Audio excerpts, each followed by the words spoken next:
The Astros head into the All-Star break in about as apropos way as possible. The final out recorded by Jose Abreu striking out. While the first half of the season hasn't played out ideal, there's a lot to be optimistic about. Let's talk about it next on episode 31 of Stone Cold Stros, and it starts right now.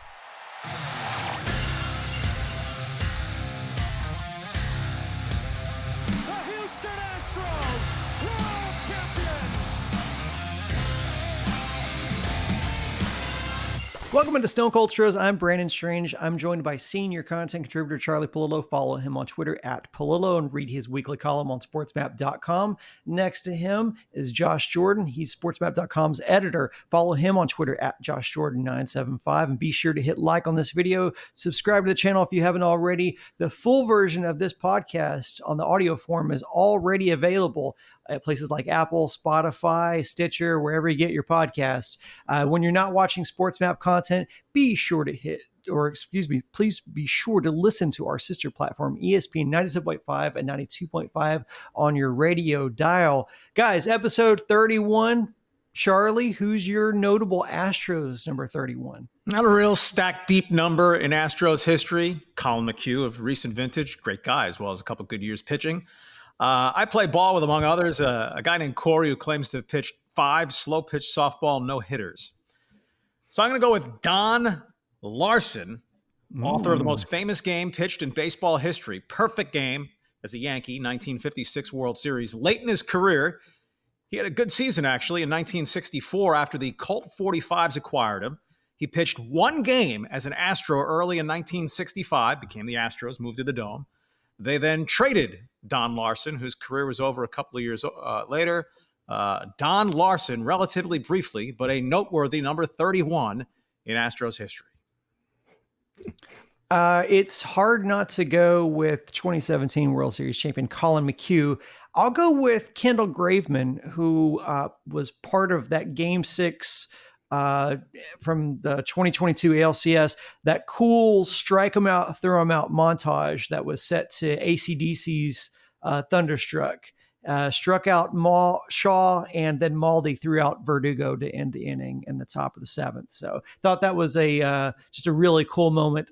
We know how that played out, but let's get right into it. The Astros dropped the series against the Mariners going into the break. They get absolutely carved up by Seattle pitching. Maldi being the only offense over the last 2 games was not on my bingo card for sure. Look, Dana Brown gave us some good news, though, says Yordan and Altuve will begin rehab assignments out on the other side of the break.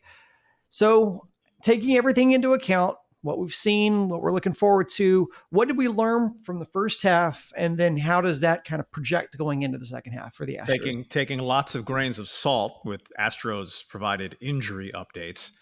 The most pedantic response would be Yordan Alvarez is very good and very important, and Jose Altuve is right behind him. But the Astros are living life like most of the world lives it, as a non-super dominant power. They'll start the second half on pace to win 89 games, which is very fringy to make the playoffs. What the Astros are right now is just another team contending. There are multiple teams obviously better than them. There are others that could wind up better than them and they miss the playoffs. But it's all right there in the second half. Offensively, it's essential that Alvarez and Altuve get and then stay healthy the rest of the way. But they're pitching, right? Still rates very highly, but it's been leaking oil very badly. If the pitching is not better down the stretch than it's been the last month plus, the Astros are not going to make the playoffs. They're still top 5 in all the team pitching categories: overall ERA, starting pitching ERA, bullpen ERA. But since June 1st, they're 16th. That is below average. Christian Javier, a disaster, rightfully skipped a turn. Nice to know the Astros listen occasionally to Stone Cold Stros, heeding our advice of a week ago. Hunter Brown, over his last 7 starts, a 5.70 earned run average. Imagine if Maldi hadn't taken over catching him, how bad he'd be. The bullpen has sprung multiple leaks. The Bielaks and Dubins and Blancos of the world, no chance that's enough to cut it unless at least Javier or Brown gets back to where they were before their recent funks. Javier, 9.14 ERA over his last 5 starts. It's more than an air pocket. and explains why the Astros gimped into the break 15-18 over their last 33 games. So it's all on the table. They still have 7 games with the Yankees, 7 games with the Red Sox, 6 with the Orioles, 6 with the Rangers. Frankly, it should be a whole lot of fun as long as you get to your desired outcome. And for the first time since 2015, the Astros and Rangers are both in the race in the American League West. So it should be a wild and crazy 2+ months. I like that reference there, Charlie. I'm going to go to Altuve and Jordan. That's a huge part of it. Those guys have only played 13 games together this season. In those games, the Astros are 10-3. So pretty important to have Jordan and Altuve going for you. I look at the team ERA. They're second in ERA. They've been first for most of the year. They fell just behind the Braves. So they're still pitching well. Jose Abreu, though, as hot as he's been, he's still 7th worst OPS in baseball of players that qualify. So, God, let's hope he can, whatever was happening recently, not super recently, but, the last month he's been a lot better. Hopefully that continues, because you're paying a guy that much money to be bottom 10 in baseball in OPS.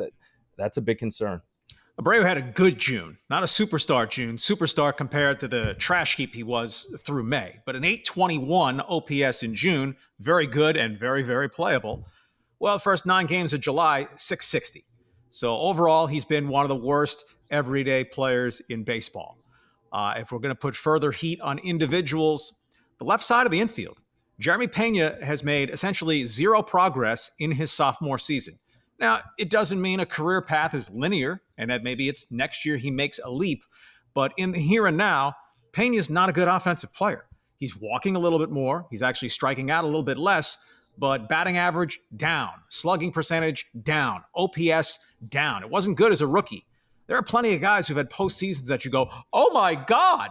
David Eckstein won a World Series MVP with the Cardinals. Bucky Dent won one with the Yankees. Couple of shortstops who weren't exactly big-time offensive players before or after. Jeremy Pena is 25 years old, so he's not a young phenom, though there's certainly still growth curve room in his career. But he hasn't been very good this season. And then there's Alex Bregman, who at least has been healthy. Good news, bad news. He has the most plate appearances on the entire roster. The problem is Bregman batting second or third almost every night has been an epically mediocre player. Goes into the break 5 for his last 35. So you had that month where he hit 350, which was nice, but it's about the body of your work. No 300 hitter hits 300 every month or 300 every week. No 200 hitter hits only 200 every week, every month. Alex Bregman, you add it up. Frankly, he looks like his skills are diminished. At just 29 years of age, I wonder the cumulative toll, the leg problems he had for a couple of years. But Bregman was last elite in 2019. He's showing nothing that indicates he's about to get back there now. He did have a monster August last season and then petered out again in September. Alex Bregman, cash on the barrelhead next year before free agency, $28.5 million. He's nowhere near worth that so far in 2023. What I take away from the first half is the Astros have been incredibly lucky up to this point. And sorry if I'm a broken record about this, because I know I've said this on this format a couple of times, but championship runs are fragile and an incredible amount of things have to break your way. And the Astros are now getting an up close look at what some other teams have had to deal with over previous seasons. And what was that line where there can be no suffering without hope? The frustrating part about this season is when Altuve and Jordan have been healthy, they've changed what this team looks like, but they just haven't been able to get and stay healthy. And obviously, Charlie and Josh, as you both pointed out, they're critical to the success of this team. And hopefully that runs, in the second half, we see them get healthy and get back on track. Performances from France, Bilac, and Blanco have given you a puncher's chance in most games. The offense just hasn't been able to come through. As you were going through Bregman's stats, Charlie, I just kept envisioning all the times in which bases have been left loaded by batters in this lineup, including Alex Bregman. But by contrast, look, it's bad for the Astros, but by contrast, just for some perspective, the Yankees have entered the firing your hitting coach portion of the spiral, and there's no timetable on Aaron Judge's return. So at least the Astros can see a little bit of shimmer of light on the horizon.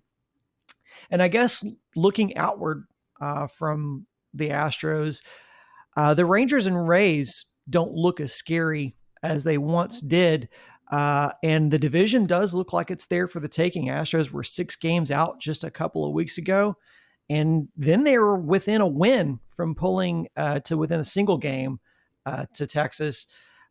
Maybe the Astros flying under the radar and making a late run, maybe it's not the worst thing that can happen to this team. And if there's a big acquisition, then I'd say look out. All bets are off. I'm still, even if they limp into the playoffs, I still would say it's not wise to bet against the Astros in the postseason.